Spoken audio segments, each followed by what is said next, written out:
Welcome to Hamsi Reddy vlogs. ఈరోజు వ్లాగ్లో పానీపూరి చేశాను. దానికోసం తెల్ల బఠానీ తీసుకొని 4 to 6 hours నానబెట్టుకోవాలి. బఠానీని కుక్కర్లో వేసి కొంచెం సాల్ట్ వేసుకొని అందులోనే ఆలు కూడా వేసి 1 or 2 విజిల్స్ వచ్చేంత వరకు ఉంచుకోవాలి. ఆ లోపు మనం పానీ తయారు చేసుకుందాం. దానికోసం పుదీనా, కొత్తిమీర,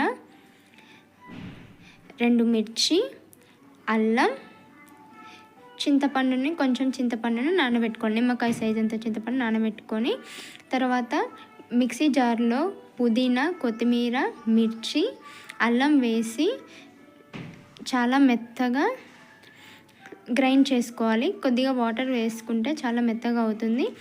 దాంట్లోనే చింతపండు రసాన్ని కూడా వేయాలి. అలా వచ్చిన మిక్చర్ని స్ట్రెయిన్ చేసుకోవాలి. తర్వాత అందులో వాటర్ పోసి కొంచెం సాల్ట్, కారం, బ్లాక్ సాల్ట్ పౌడర్ సూపర్ మార్కెట్లో దొరుకుతుందండి, అది కూడా వేసి బాగా కలుపుకోవాలి. తర్వాత కొంచెం వాటర్ పోసుకోవాలి. ఈలోపు మనకి ఆలు అండ్ బఠానీ ఉడికిపోయాయండి. చూడండి, మెత్తగా అయిపోయింది.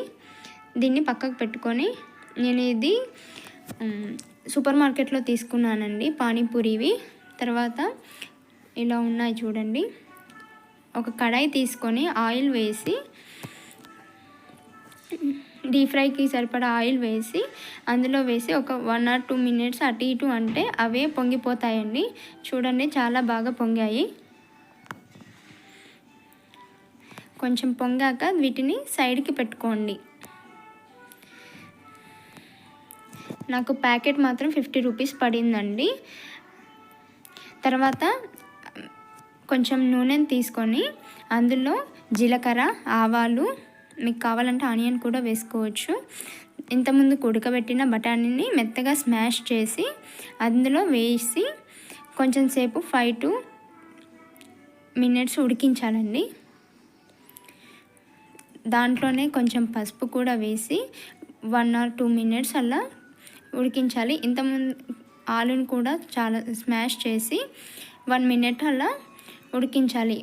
కారం, ఉప్పు అవి వేసి ఇంతకుముందుకు రెడీ చేసుకున్న పానీని కొంచెం పోసి పెట్టాలి. మనకి పొంగని పూరీలు ఉంటాయి కదండి, అది కూడా అందులో వేసి 5 or 6 minutes ఉడికించండి.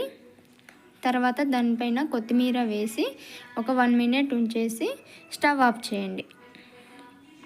అంతే అండి, మనకి పానీ రెడీ అయింది, మసాలా రెడీ అయిపోయింది. నేను దానికోసం ఆనియన్ అండ్ కొత్తిమీర రెడీ చేసుకున్నాను. మీరు కూడా ట్రై చేసి ఎలా ఉందో కామెంట్ బాక్స్లో కామెంట్ చేయండి.